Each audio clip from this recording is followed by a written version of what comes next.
campaigners have fanned out across the country in an attempt to meet an expected target coverage of 1 million plus people in the week-long exercise. A court in Nigeria has acquitted 3 Lebanese with suspected links to the Hezbollah group for lack of evidence during their trial for alleged terrorism charges. Desperate civilians who have been uprooted from their homes due to fighting between Salika fighters and mainly Christian militias are recounting their ordeals. NDR Congo's President Joseph Kabila has visited the country's restive eastern region, where he warned Kinshasa's neighbors to not engage in supporting insurgent groups vying to destabilize his country. That was all in this edition of the news. Thanks for your time and do enjoy our range of interesting programs. Until then, I am Fatou Janembai.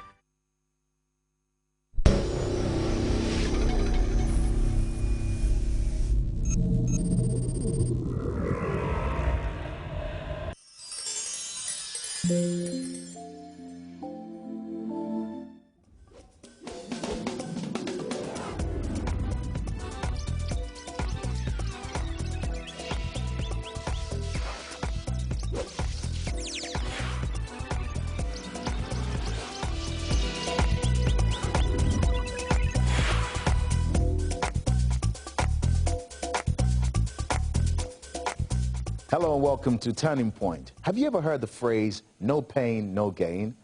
Well, today we've got the powerful stories of 3 people who learned to take the good with the bad. Coming up, a young man struggles to cope with the pain of rejection and abandonment. A successful businessman is forced to deal with his explosive temper. And a woman stares death in the face thanks to someone else's negligence. But first, can you really gain from your pain? Kathy Edwards helps us to think about it. My daughter's favorite fairy tale is found in this book, and we've read it so many times, I don't even need the book anymore. But she never gets tired of reading it, and we both love the happily ever after. You know, it would be wonderful if all of life could be happily ever after, but we all know it's not. There are many people who can look back on happy childhood memories, but there are probably more who cannot.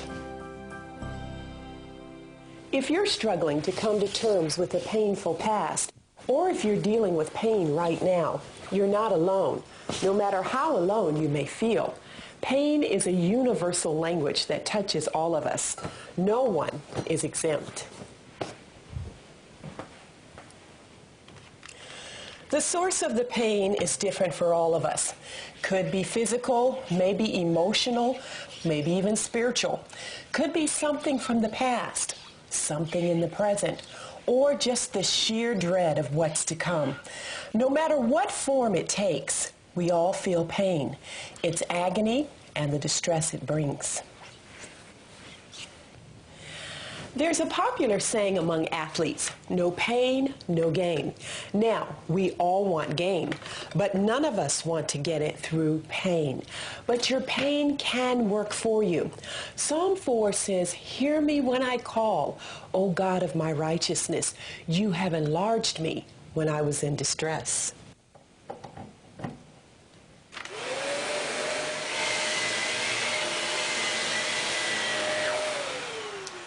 To enlarge means to increase, to expand, or grow larger. Now, this scripture tells us that God is able to make us increase, expand, and grow larger when we're in distress.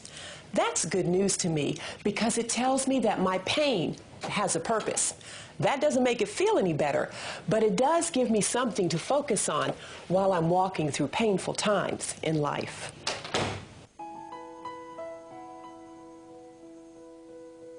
Focusing on God's power to heal, set free, and deliver helps shift our eyes from the pain to the gain. If you're hurting, you're not alone, because I'm hurting too. That's right. Being on TV doesn't make me exempt from pain. Where do you think these Think About It segments come from? They are written as I walk them out in my own life, sometimes tearfully. So, here's what I think we ought to do.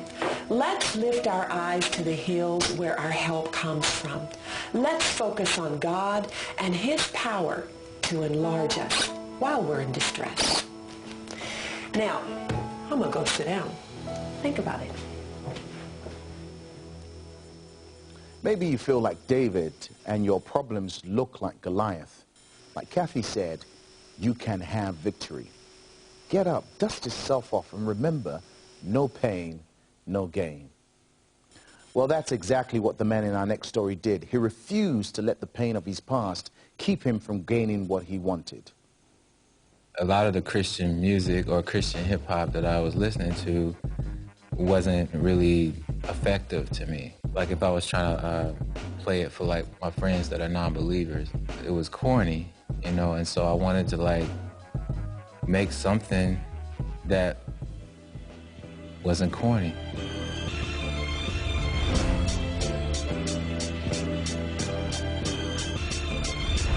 Growing up, I was a happy child. I was outside playing early. You know, I would be like one of the first guys out. I remember turning 6 years old and I was just waiting for my father to show up. And, you know, it's like me and my mother and my brother, you know, lighting up this cake. And my dad told me that he was going to be there. He never showed up. I felt like I was robbed. You know, as I got older, I just grew bitter at that, you know, at the fact that somebody didn't want me. You know what I mean? I felt rejected, and so I just started my own little rejection party. After church, I got cussed out for being high in the choir stand. Cause when the preaching began preaching, I was leaving the chief to fire, man. I grew up in the church. I really didn't think much about God, really. You know, I just think that it was just more of a cultural thing. You know, we go to church Sunday morning, go to Bible study sometimes on Wednesday. I believe God was there the whole time, and I believe God intervened. God showed up at certain events and would allow me to go so far. He didn't let me go to the penitentiary. And my mama hated who I hung out with. My mama allowed it. I rode with grown men who acted childish. I think what made me an introvert was not being accepted by people, you know, and I was really big on that. Like, if I couldn't get people's approval, then, you know, I would just go hide somewhere. There was a group of people that did accept me, so I hung out with them. They was on some gangster stuff, you know what I'm saying, and they really did gangster stuff. I just partied with them and hung out with them, and yeah, I got into trouble. My mom she was just so scary, man. Like, she had, like, it was like she had like this spiritual surveillance camera on me or something. She would call me up and tell me what I was doing, or call me up and tell me something that I was gonna do. Like, she knew my plans already or something. It was crazy. It was Christmas Eve, and my friend and my brother, they show up. It was at night, and I had no idea that the ride was stolen. We didn't even get a mile down the street, and we were surrounded by police. I said it in a song, and this is exactly what the police officer said. Like, if you reach in your pocket to get a comb to comb your hair, you know, I'm gonna shoot you. And so we got downtown and we started making up our stories, and eventually they got the truth. Well, they threw me in the cell because at the time I was 18. I had just turned 18. And I remember praying, I remember crying, and like shortly after the prayer, you know, I fell asleep, and then they're waking me up telling me somebody's here to come and get me out. As soon as I got home, like, I cried like a baby. Like, I was like, wow, you are really real. You know, just getting emails saying that they're encouraged from the music, or, you know, I just got out of jail and I heard I just want to go home. And that blessed me, brother. Like, stay encouraged, you know, that encourages me. I found out that I could live out what it says in the Bible. I could live according to the gospel. Maybe like theory has it, you feel like you're all alone and you've been rejected by everyone around you. Always remember